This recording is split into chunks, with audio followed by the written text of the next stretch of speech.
चलिए, आज एक ऐसे मुद्दे पर बात करते हैं जो हम सबके लिए, असल में हमारे वजूद के लिए ज़रूरी है। हम बात करने वाले हैं अपनी उन जीवन रेखाओं की जो आज खुद खतरे में हैं। हमारी नदियां और हमारे पहाड़।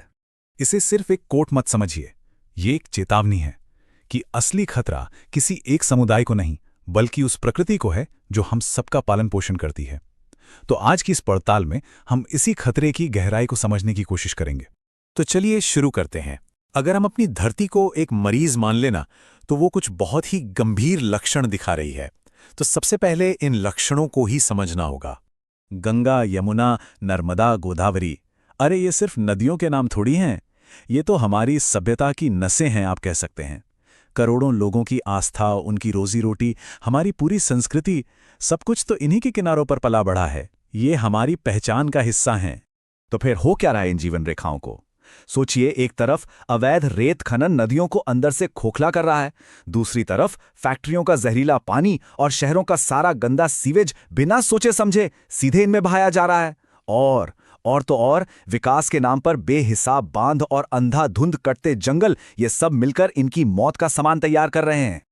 और ये बात जरा गहराई से सोचिए, जब कोई नदी सूखती है ना, तो सिर्फ पानी खत्म नहीं होता, उसके साथ साथ उन करोड़ों जिंदगियों की उम्मीदें भी सूख जाती हैं जो उस पर निर्भर है। ये तो हमारे भविष्य पर ताला लगाने जैसा है। ठीक है, लक्षण तो समझ आ गए, पर असली बीमारी क्या है, इसकी जड़ कहाँ है? ये समझने के लिए हमें ये जानना होगा कि हमारा इकोसिस्टम यानी हमारा पर्यावरण काम कैसे करता है और हम उसे कैसे तोड़ रहे हैं।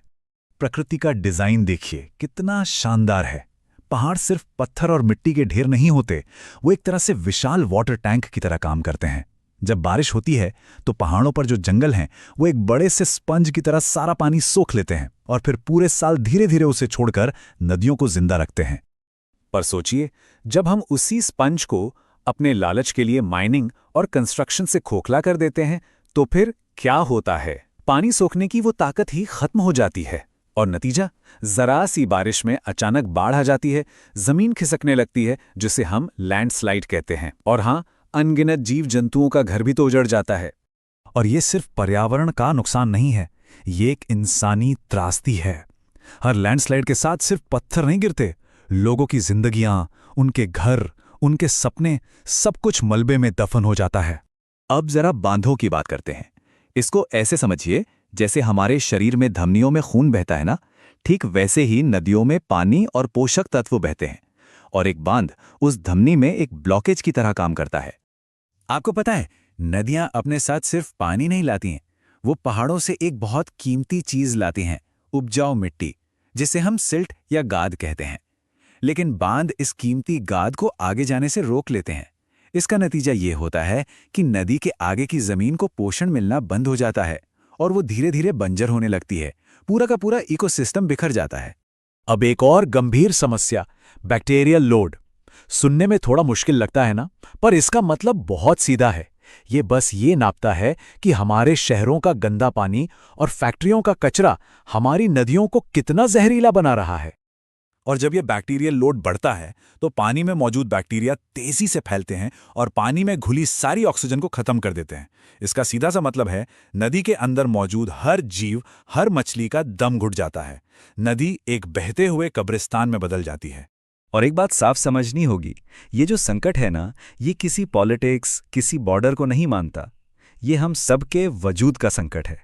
तो सवाल ये है कि जब ये कुदरती आफतें आती हैं तो इसका शिकार कौन बनता है? और जवाब बहुत सीधा है, कुदरत कोई भेदभाव नहीं करती। जब बाढ़ आती है या पहाड़ दरकता है, तो वो ये नहीं देखती कि सामने वाला किस धर्म का है या किस जाति का। कुदरत की मार हम सब पर एक जैसी पड़ती है। असल में हमारी जो सच्ची साझी विरासत है ना, वो ये जंगल हैं, ये पहाड़ हैं, ये नदियां हैं। इन्हें धर्म और राजनीति के चश्मे से देखना हमारी सबसे बड़ी भूल होगी। ये किसी एक के नहीं, हम सब के हैं। तो अब सवाल ये उठता है कि हम करें क्या? क्या बस ऐसे ही देखते रहें? नहीं, बिल्कुल नहीं। ये हमारी धरती है और इसकी हिफाजत हमारी जिम्मेदारी है। तो आइए कुछ समाधानों पर नजर डालते हैं। देखिए, समाधान कोई रॉकेट साइंस नहीं है, बस करने की नीयत चाहिए।